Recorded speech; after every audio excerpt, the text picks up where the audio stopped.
어제 이 시간에 미국 증시 상장된 한국 지수 살펴보면서 이제 지수보다 좀 종목별 그런 로테이션 순환매 굉장히 중요하다라고 말씀드렸는데 오늘도 그러한 양상이고요. EWI와 코로 그리고 야간 선물 모두 플러스권입니다. 오늘은요 LS증권 신중호 경영전략본부장님과 함께하겠습니다. 안녕하세요. 네, 안녕하세요. 네, 오늘 AMD가 굉장히 급등을 하면서 많은 분들께서 관심인데요. 상대적으로 엔비디아가 조금 약세다. 엔비디아는 다음 주에 또 실적 발표를 나타내고 그렇죠. 있기 때문에 서로 좀 견제의 분위기일까요? 어떻게 보면 될까요? 글쎄요, 그냥 뭐 경쟁자라기보다는 지금은 이제 파이가 커지는 걸로 저희들은 해석을 하고 있고, 말씀하신 것처럼 AMD가 향후 한 3, 4년, 5년간의 이제 데이터 센터 매출이 한 60% 급증할 것이라는 기대에 또 주가가 올라가고 있거든요. 네, 근데 그것도 타당하다라는 평가고요. 네, 평가가. 근데 이제 뭐라고 해야 되냐면, 어떻게 보면 이제 그 AI 산업에 대한 우려가 좀 최근에 좀 있었잖아요. 버블 논란도 있었고, 이런 부분들이 AMD의 어떤 주가 상승이라든지 매출의 기대감을 보면 이거는 사실 엔비디아도 좋은 뉴스라고 저는 보고 있습니다. 왜냐하면 전체적인 산업이 커지는 거니까. 실제로 엔비디아가 최근에 그 GTC 2025에서 이런 얘기도 했었죠. 2026년까지, 내년까지 5천억 달러의 어떤 그 예약 주문을 확보했다. 이런 부분들은 다음 주에 이제 실적에 대한 기대감 내지는 그 이후의 가이던스에 대한 기대감을 좀 불러일으키는 요소이기 때문에 AMD의 부상이 엔비디아의 하락이다 이런 부분보다는 같이 좋아지는 방향성으로 봐야 되지 않을까 말씀드리고 있습니다. 네, 그 AI 그 거품론을 좀 불식시켰던 이런 AMD의 향후 성장성 오늘 확인한 날이었고요. 사실 AI 거품론을 촉발시켰던 게 이 마이클 버리인데 이번에는 또 하이퍼스케일러에 대한 수익 부풀리기 경고를 했습니다. 저 의도가 궁금한데요.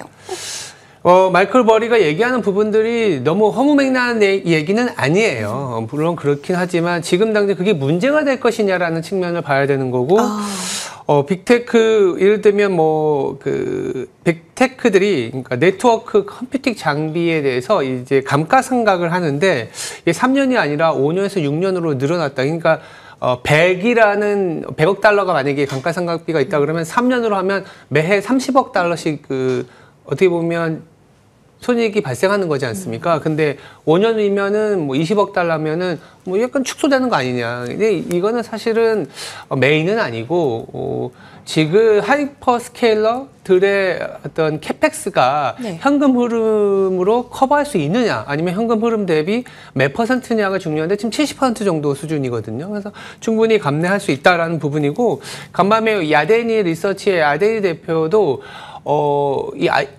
닷컴 버블을 예견했었던 부분들인데, 그때하고는 다르다. 지금은 어떤 경계 심리도 상당히 같이 있기 때문에, AI 버블은 경계 심리가 같이 있거든요. 근데 닷컴 버블은 경계 심리조차도 없었어요. 그런 부분들이 달랐다라고 보고 있고, AI 도입이 확대되면서 일단 클라우드 쪽은 수익화가 이미 시작이 됐고, AI 가속기 같은 경우에는 사실 이제 우리가 이제 ESS를 비교해보면, 자동차에 들어갔던 배터리가 뭐 이륜차 가정용 배터리를 통해서 다시 ESS로 활용되는 그런 부분들이거든요. 그러니까 이 AI 가속기도 지금 당장 뭐 감가상각에만 뭐 비용에만 초점하는 게 아니라 제2, 제3으로 다시 활용할 수 있는 측면에서 본다면 지금 마이클 버리가 얘기했었던 부분들은 조금은 너무 이른 시점에 우려의 포인트만 콕 집어서 얘기한 거 아닌가 이런 생각이 듭니다.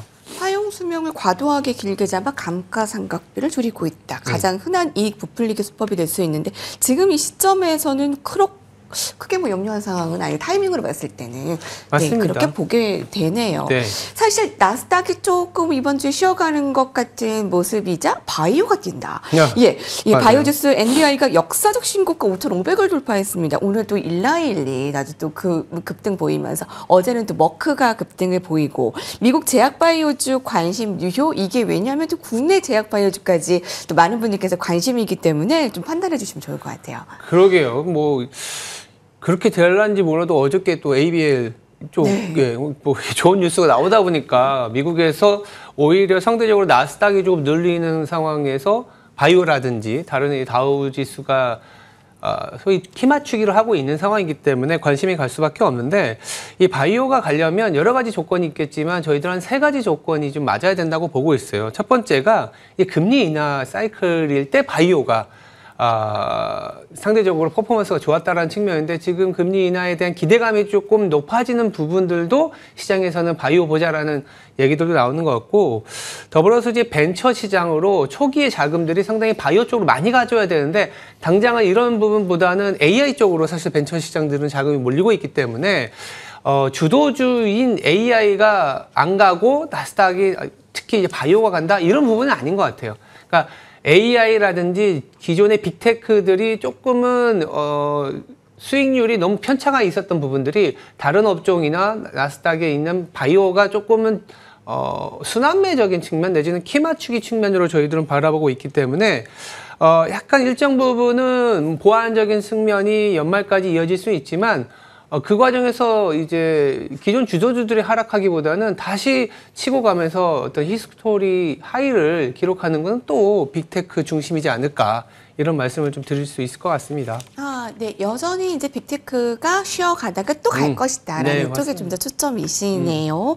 그 전략 세워볼 텐데요. 또 이제 바이오에 대해서 얘기를 할 때 금리 인하와 또 같이 결부해서 하잖아요. 12월에 하면 금리 인하할 수 있을까 궁금하고요.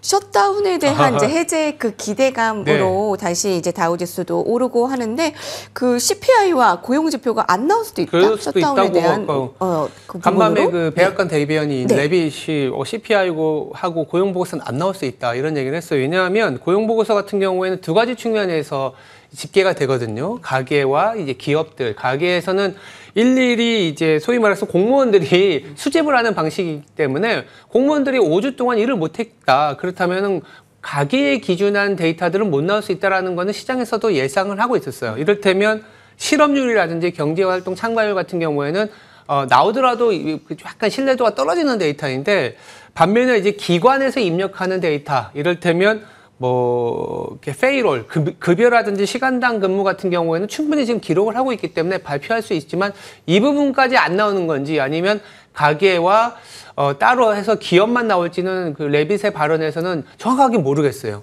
그런데 이제 안 나올 가능성이 높다라는 게 블룸버그의 얘기이고 실제 데이터가 안 나온다고 하더라도 시장에서는 그렇게 큰 충격을 받을지는 않을 것 같아요. 왜냐하면 나온다 하더라도 신뢰가 있다 이런 생각을 안 하잖아요. 예.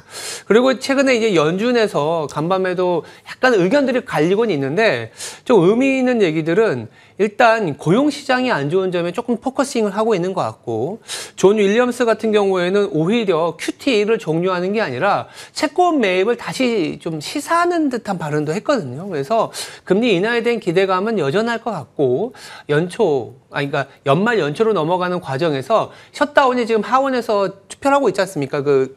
종료에 대한. 그러면 이제 1,200에서 1,500억 달러에 집행되지 않았던 연방 지출이 자금이 집행이 되는 상황에서 소비 시즌이니까 그걸로 인한 시장의 어떤 유동성 플레이 내지는 경기 회복 플레이는 더 가능할 수 있는 그리고 연준도 금리 인하 가능성도 있다. 이렇게 보시면 될 것 같습니다. 네, 미국 시간으로 12일 오후 7시 셧다운 종식 최종 표결 전망됩니다. 신주공 본부장님과 함께했고요. 저희도 여기서 같이 인사드릴게요. 감사합니다. 네, 감사합니다.